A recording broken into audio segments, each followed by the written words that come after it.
दोस्तों, आज की कहानी बहुत ही ज्ञानवर्धक होने वाली है। आपसे निवेदन है कि वीडियो को अंत तक जरूर देखें। एक बार की बात है, एक गांव में एक आदमी रहता था। वह आदमी अकेला ही अपनी छोटी सी झोपड़ी में रहता था।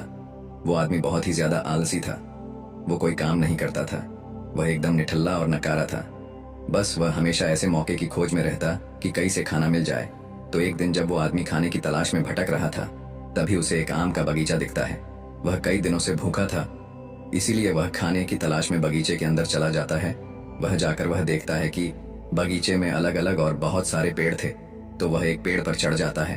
वह जैसे ही फल तोड़ने वाला होता है, लेकिन तभी अचानक वहां पर उस बगीचे का मालिक आ जाता है और उस आदमी को पेड़ पर चढ़ता हुआ देख लेते हैं और वह गुस्सा हो जाते हैं और उस आदमी को चिल्लाते हुए नीचे आने के लिए कहता है।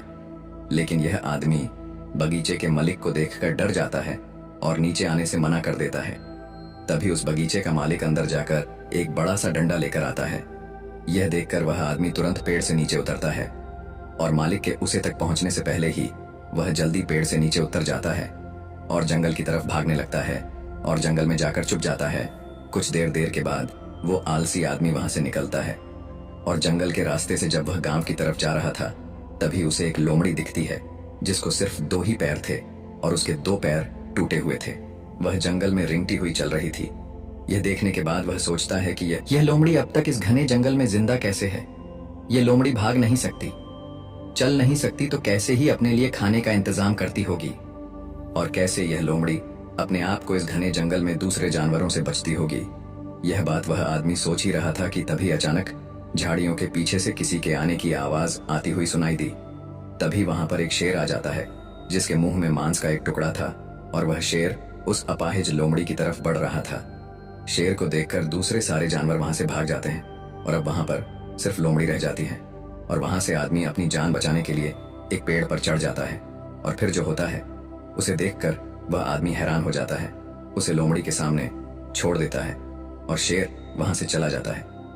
यह नजारा देखने के बाद वह आदमी हैरान हो जाता है और ऊपर वाले की योजना देखकर वह मन ही मन खुश भी हो जाता है। और तभी वह सोचता है कि ईश्वर के पास सबके लिए कोई ना कोई योजना होती ही है, और अगर ईश्वर के पास इस लोमड़ी के लिए योजना है तो जरूर मेरे लिए भी उसके पास कोई ना कोई योजना जरूर होगी।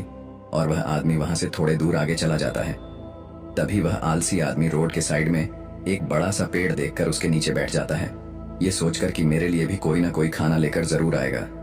वो आदमी 2 दिन तक उसे जगह पर बैठकर इंतजार करता है, लेकिन कोई भी उसके लिए खाना लेकर नहीं आता। आखिरकार जब उसे भूख बर्दाश्त नहीं होती है तो वह खुद ही खाने की तलाश में निकाल पड़ता है। वह रास्ते से जा ही रहा था कि तभी उसे रास्ते में एक बुजुर्ग आदमी मिलता है। वह आलसी आदमी उनसे कहता है कि मुझे भूख लगी है, आपके पास कुछ खाने के लिए होगा तो मुझे दे दो। तभी वो बुजुर्ग आदमी उससे कुछ खाना और पानी दे देता है। खाना खाने के बाद वह आदमी उन बुजुर्ग आदमी से कहता है कि मैंने 2 दिन पहले जो देखा आप उस पर विश्वास नहीं करेंगे। ईश्वर के पास मेरे लिए भी कोई ना कोई योजना जरूर होगी, लेकिन ईश्वर उस लोमड़ी पर अपनी दया दिखाई और मुझ पर नहीं, मेरे लिए कोई भी खाना लेकर नहीं आया। तभी उन बुजुर्ग आदमी ने मुस्कुराते हुए कहा कि यह सच है कि ईश्वर के पास सभी के लिए कोई ना कोई योजना तो जरूर होती है और तुम्हारे लिए भी है, लेकिन तुमने उसे गलत तरीके से समझ लिया। वह तुम्हें लोमड़ी नहीं बल्कि वो तुम्हें उस शेर की तरह बनाना चाहता था।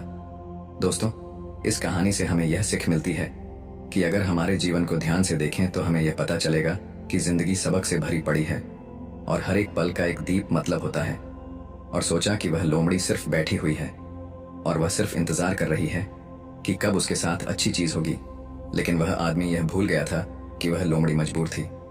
लेकिन हम उस लोमड़ी की तरह मजबूर और लाचारी नहीं, ऊपर वाले ने क्षमता दी है अपना काम करने की, बिल्कुल उस शेर की तरह। हमारे पास भी खुद की ताकत और क्षमता है हमारी हालत को बदलने की, लेकिन उसके लिए आपको प्रयास करने पड़ेंगे, तभी आप उस शेर की तरह बन पाएंगे। एक बार की बात है, एक राज्य में एक राजा था। उसका एक वफादार मंत्री था। राजा का मंत्री बहुत बुद्धिमान था। वह अक्सर कहा करता था कि जो भी होता है अच्छे के लिए होता है। एक बार राजा अपने सिंहासन पर बैठा था, मंत्री भी उसके बगल में ही बैठा था। अचानक मंत्री की तलवार राजा के पैर पर गिर गई और उसके पैर की एक उंगली कट गई। तभी मंत्री ने कहा, महाराज, जो भी होता है अच्छे के लिए होता है। राजा यह सुनकर बहुत गुस्सा हुआ। उसने मंत्री से पूछा कि मेरी उंगली कट गई और तुम कह रहे हो कि यह अच्छे के लिए हुआ है, इसमें अच्छा क्या है? राजा गुस्सा हो गया और मंत्री को जेल में कैद करने का आदेश दे दिया। मंत्री को इस बात का कोई दुख नहीं हुआ और वह जेल जाते समय उसने राजा से फिर से कहा, जो भी होता है अच्छे के लिए होता है। राजा यह सुनकर हैरान हो गया। उसने सोचा कि यह कितना अजीब व्यक्ति है। वह जेल जा रहा है और कह रहा है कि जो भी होता है अच्छे के लिए होता है। इस घटना को अब 3 महीने बीत गए थे। एक दिन राजा अपने सैनिकों के साथ घोड़ों पर सवार होकर शिकार के लिए गए। वे सभी एक घने जंगल के अंदर चले गए। राजा एक हिरण का पीछा करते हुए घने जंगल में और आगे निकल गया और अपने सैनिकों से अलग हो गया। हालांकि वह हिरण को पकड़ नहीं सका, लेकिन वह अपना रास्ता खो चुका था और घने जंगल में खो गया।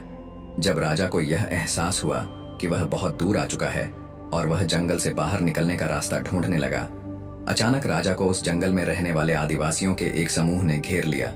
उन आदिवासियों का कबीला ना तो राजा के राज्य में था और ना ही वे राजा को पहचानते थे। इसलिए उन्होंने राजा को पकड़ लिया और अपने कबीले में ले गए।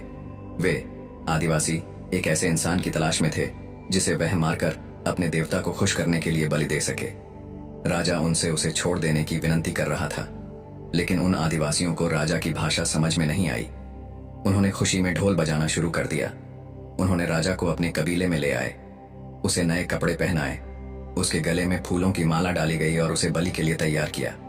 ठीक उसी समय जब वह राजा को मारने वाले थे, कबीले के मुखिया ने देखा कि राजा के पैर की एक उंगली कटी हुई है। यह देखकर उसने सभी ढोल बजाने वालों को आदेश दिया और राजा की बलि देने से रोक दिया और कहा, इस मनुष्य की बलि नहीं दी जा सकती क्योंकि यह अधूरा है, और यदि अधूरे मनुष्य की बलि दी जाती है तो देवता खुश होने की जगह गुस्सा हो जाएंगे। इसीलिए उन्होंने राजा को छोड़ने का निर्णय ले लिया। राजा खुशी खुशी जंगल से अपने महल में लौट आया। वापस आकर उसने सोचा कि यदि मेरे पैर की एक अंगुली कटी नहीं होती तो वे आदिवासी आज मुझे मार देते। इसका मतलब मंत्री सही था, जो भी हुआ अच्छे के लिए हुआ। राजा ने सिपाहियों को तुरंत आदेश दिया कि मंत्री को जेल से बाहर निकालो। उसने मंत्री को उसका मंत्री पद वापस दे दिया और मंत्री से पूछा, मुझे बताओ कि उस दिन मेरी उंगली कटी थी और यह मेरे भले के लिए हुआ। मैं ये समझ गया हूँ, लेकिन आप 3 महीने जेल में रहे और आपको इतना कष्ट सहना पड़ा। आपके साथ तो बहुत बुरा हुआ। मंत्री मुस्कुराया और कहा, महाराज, मैं आपका प्रधानमंत्री था और मैं हमेशा आपके साथ रहता था। यदि मैं जेल में नहीं होता तो उस दिन भी आपके साथ होता। महाराज, आपकी कटी उंगली देखकर उन्होंने आपको छोड़ दिया, लेकिन मेरा शरीर पूर्ण था और यदि मैं आपके साथ होता तो वह मेरी बलि जरूर दे देते। इसलिए अच्छा हुआ कि मैं उस दिन आपके साथ नहीं था और मैं जेल में था। इससे आपकी जान बच गई और मेरी भी जान बच गई। इसलिए मैं हमेशा कहता हूं कि जो भी होता है अच्छा होता है। दोस्तों, अगर हम अपने जीवन में देखें तो पाएंगे कि हमारे जीवन में भी कई बार ऐसा समय आता है जब हमें लगता है कि हमारे साथ बहुत बुरा हो रहा है या ऐसा नहीं होना चाहिए था, लेकिन कुछ समय के बाद अगर हम पीछे मुड़कर देखते हैं तो हमें लगता है कि उस समय जो भी हुआ वह अच्छे के लिए हुआ। दरअसल हम प्रत्येक घटना को अपनी बुद्धि से आंकने का प्रयास करते हैं, लेकिन वास्तव में हमारी बुद्धि भी सीमित होती है। हम अपनी सीमित बुद्धि से किसी घटना के उचित या अनुचित होने का आकलन नहीं कर सकते। पूरा संसार कर्म पर आधारित है। जो अच्छे कर्म करता है उसे सुख मिलता है और जो बुरे कर्म करता है उसे दुख मिलता है। इसलिए अगर आप किसी दुखद दौर से गुजर रहे हैं तो हमेशा याद रखें कि आपके बुरे कर्म कट रहे हैं और प्रकृति आपको आपके बुरे कर्मों का फल देकर हर समय उन्नति की ओर ले जा रही है। यह सृष्टि हमारे दुश्मनों द्वारा नहीं बनाई गई है, इसलिए इस दुनिया में कुछ भी गलत नहीं हो सकता। इसलिए अपने दिमाग से यह ख्याल निकाल दीजिए कि आपके साथ कुछ बुरा हो सकता है और हमेशा याद रखिए कि कभी कभी जो भी होता है अच्छे के लिए ही होता है।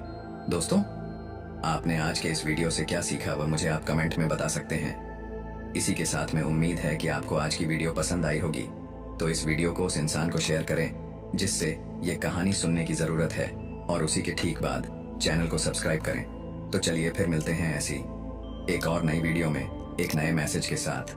तब तक के लिए अपना ख्याल रखें। धन्यवाद और नमो बुद्धाय।